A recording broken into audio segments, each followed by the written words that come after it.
Hoy guys, si Melanie ba, more than 1 year na, wala pang nakaprocess sa Google AdSense niya kasi wala siyang TIN number.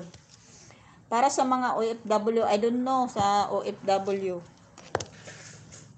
Hindi niya maano yung AdSense niya. Kasi wala siyang TIN number. Paano ba magmahal na hindi masaktan? Sus, Ginoo ko. Hoy, Manoy. Itanong mo sa kanila kasi part ng love yan. Hoy, part ng love yan. Hoy, Manoy, nagdrama na naman to si Manoy. Dan subscribe, Ma'am Jackie. O, ito si Mrs. King. Guys, pasensya na kayo. Nagdrama si Manoy. Either kabusugan or ano to talaga to? Emotionally stressed siguro to. Oy, Manoy, there's something wrong with your love life? Or what? You are ano tawag nun? Financially unstable.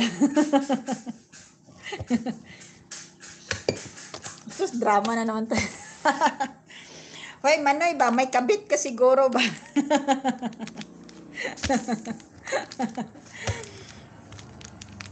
Huwag kang magmahal, Manoy, para di ka masaktan. Corrected. Siguro ang ini-emote ni Manoy, honestly, siguro sa kabit niya. All of the above. Agoy, Ginoo ko. Hoy, to be honest lang mas okay yung kabit pag mayaman, ha? Dapat kayo ang binibigyan, hindi yung kayo ang nagbibigay kasi, nako, maubos ang pera nyo. Dapat, pag may kabit kayo, pag magbigay siya ng pera, ibili nyo kaagad ng lupa. Ha? Ibili nyo kaagad ng lupa, ipangalan mo sa mga anak mo or sa mga sa asawa mo. Wag sa sarili mo, baka habulin ka niya. Ganun yun. Tapos wag kayo mag-keep ng resibo. Yes, to be practical. To be practical lang, ha? To be practical. Andiyan na yan, ano tawag nun? Trending na siya. Trending na si Mr. K. So, dapat wais ka.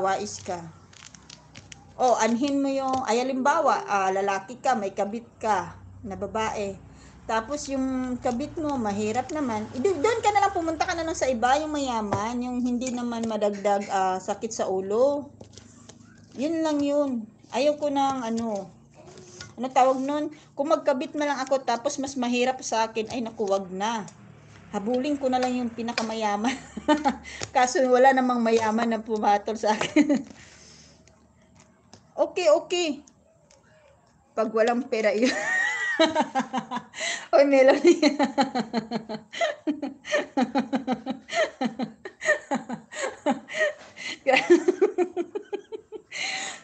Honest. Oo. Ayaw ni Melanie. Asa na yung premiere mo, hoy? Asa na yun? Hoy, Manoy. Pasaway kayo. Kaya nga, hoy, as in, diba, kung naghahanap man lang kayo ng sakit sa ulo, doon na lang kayo sa may pera. Mapakinabangan nyo pa. Ang highlights ba kasama sa Reuse? Hindi siya. Ang ano lang daw, ang reuse siya, pagpalitan mo yung title. Hindi daw dapat palitan ang title ng highlights. Lisod po magkabit, Maylin, lalo pag walang butas. Meron bang ganun? Thank you, cuteness. Thank you. I will extend my life para kay Manoy. How are you, cuteness? Naku, pasaway to si Manoy. Alam ko, Manoy, na-feel ko you are emotionally stressed. Emotionally stressed, siguro may lihim ka ng pagtingin. Kasi lagi ka active, yan tuloy, na-develop ka. Oh, di ba? Pero por sana naman, mag-practical kayo. Mag-practical kayo, guys. Kung maghanap kayo ng doon sa may pera naman. Oh, may